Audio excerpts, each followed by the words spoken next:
এবারের নববর্ষে আমরা সারাদিন বাড়িতেই ছিলাম আর বিকেলের দিকে বাইরে বের হয়েছিলাম। হ্যালো এভরিওয়ান, আসসালামু আলাইকুম। কেমন আছেন সবাই? আশা করি সবাই অনেক ভালো আছেন।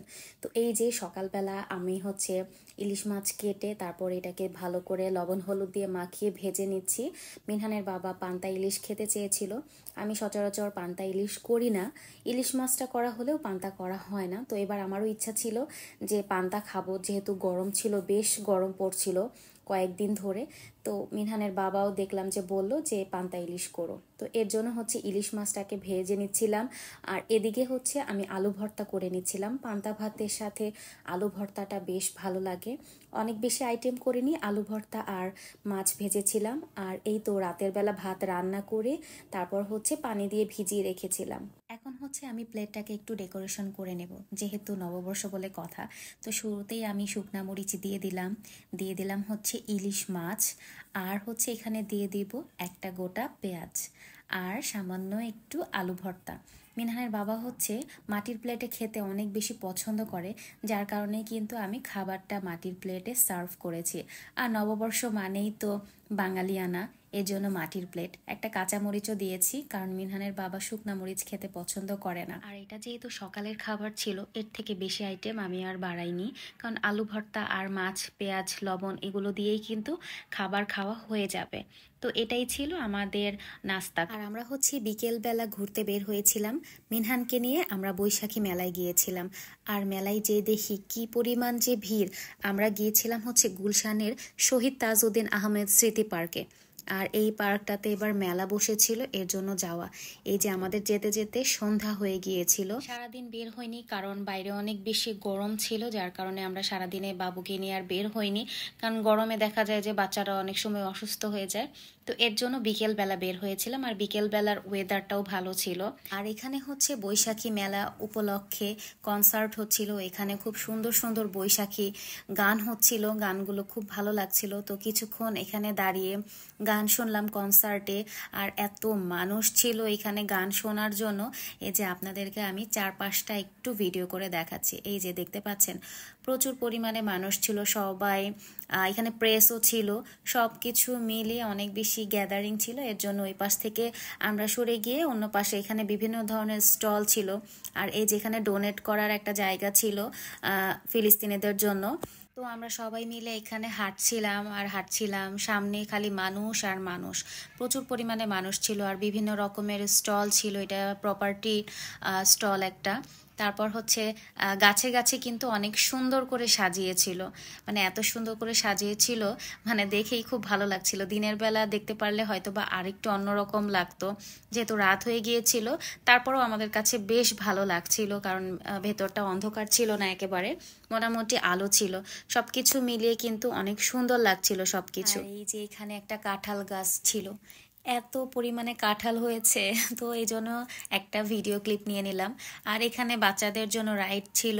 তো মিনহানকে এই রাইডে ওঠানো হলো, মানে মোজোর তরফ থেকে, মানে মোজো কিনলে তারপর বাচ্চারা এখানে রাইড নিতে পারবে। তো মিনহান অনেক বেশি খুশি হচ্ছিল এই ট্রেনটাতে উঠে। তো এই যে একটু করে ভিডিও করে নিয়েছিলাম। এই জায়গাটা একটু অন্ধকার ছিল, যার কারণে খুব ভালো করে বোঝা যাচ্ছে না। আর এদিকে নিজেকেও একটু ক্যামেরাবন্দি করে নিলাম। আর ক্যামেরাতে মিনহানকে আর মিনহানের বাবাকে ডাকছিলাম, বলছিলাম যে এদিকে একটু তাকাতে, কিন্তু তারা তাদের মতো করে ব্যস্ত। ওর বাবা বলছিল একটু দেখো বাবা। তারপর এখানে মিনহানের গালে একটু আর্ট করে নিচ্ছিলাম আমরা। শুভ নববর্ষ লিখে দিচ্ছিল ভাইয়াটা, আর লাল কালারের লিখে দিয়েছিল, যেহেতু সাদা রঙের পাঞ্জাবি পরেছে। অনেক ভালো লাগছিল। মিনহান চুপ করে দাঁড়িয়েছিল, ওর বাবা ওর মাথাটা ধরে রেখেছিল যাতে ও মাথাটা না নাড়াচাড়া করে। আর ভাইয়াটার সাথে একটা আপু ছিল। মিনহানের যেহেতু পুরোটাই শুভ নববর্ষ লাল কালার দিয়ে লিখেছিল, এর জন্য আপুটা একটু কালারফুল করে দিল, লাল আর সাদার কম্বিনেশন করে দিল। তো পরে কিন্তু মানে লেখাটা অনেক ফুটছিল। তো এই তো তারপর মিনহানকে অনেক ভালোই লাগছিল, যেহেতু এটা অ্যাক্রিলিক কালার, স্কিনে তেমন কোনো প্রবলেম হবে না। আর এটা একদিনের জন্যই, পরে কিন্তু এটা আমি উঠিয়ে ফেলেছিলাম। তারপর সামনের দিকে আমরা আবার হাঁটছিলাম।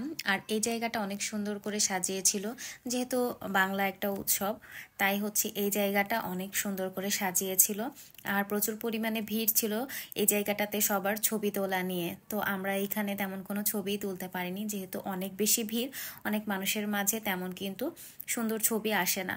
তো এই যে কাছ থেকে একটু ভিডিও করে আপনাদেরকে দেখিয়ে দিচ্ছি, দেখেন কতটা সুন্দর লাগছে, তাই না? আর এই পাশটাতে হচ্ছে অনেক বেশি স্টল ছিল, যে স্টলগুলো আমি শুধু শুধু ঘুরে দেখিনি, শুধু এই দোকানটা একটু দেখেছিলাম, কারণ এখানে হচ্ছে সরাসরি তাঁতের শাড়ি বানাচ্ছিল। আর এটা বানানো দেখার জন্য অনেক মানুষ ভিড় করেছিল, সবাই ছবি ভিডিও এগুলো করছিল। তো আমাদের কাছেও অনেক বেশি ভালো লাগছিল, কিছুক্ষণ দাঁড়িয়ে এটা আমরা দেখেছিলাম যে কিভাবে শাড়ি বানায়। আর এই পাশটাতে হচ্ছে চাইনিজ সব দোকানগুলো ছিল, আর এখানে হচ্ছে সব চাইনিজ খাবার আর চাইনিজ মানে মানুষগুলোই এখানে ছিল, তারাই স্টল দিয়েছিল এখানে। এই যে এখানে চাইনিজ খাবারগুলো প্রচুর মানে প্রচুর পরিমাণে দাম ছিল, যার কারণে এই খাবারগুলো আমরা কিনিনি।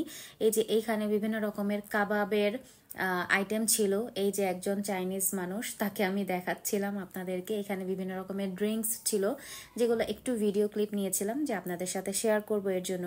এখানে চাইনিজ হচ্ছে কালচারের যেই বুকসগুলো থাকে সেগুলো এখানে সেল করছিল, বাচ্চারা দেখছিল। আর এখানে হচ্ছে আরেকটা স্টল ছিল, এখানে হচ্ছে অর্নামেন্টস ছিল, যেখানে অনেক সুন্দর সুন্দর চাইনিজ অর্নামেন্টস সেল হচ্ছিল। তো এখান থেকে আমি দুই একটা জিনিস কিনেছিলাম, যেগুলো হয়তো বা পরে কখনো আপনাদের সাথে আমি শেয়ার করব। এই তো তারপর হচ্ছে আমরা মেলা ঘোরাঘুরি শেষ করে বাইরে বের হয়ে বিএফসিতে বসেছিলাম, আর সেখান থেকে টুকটাক কিছু খাবার খেয়ে তারপর সেখান থেকে বের হয়ে চলে যাচ্ছিলাম। এই যে মিনহানকে ছবি তোলার চেষ্টা করছিলাম, সে তুলবে না, ওর বাবা অনেকভাবে ম্যানেজ করার চেষ্টা করছিল, কিন্তু না, সে কিছুতেই ছবি তুলবে না। দুই একটা তুলেছিলাম কোনো রকম, কিন্তু পরে আর তুলতে পারিনি, ওর বাবা অনেকক্ষণ ম্যানেজ করার চেষ্টা করলো, এই আর কি। তারপর হচ্ছে আমরা ঘোরাঘুরি শেষ করে আমরা সেখান থেকেও চলে গেলাম। তারপর হচ্ছে বাসায় চলে আসলাম, যেহেতু রাত হয়ে যাচ্ছিল। আর আপনাদের বৈশাখ কেমন কাটলো সবাই কমেন্ট সেকশনে জানাবেন। আল্লাহ হাফেজ।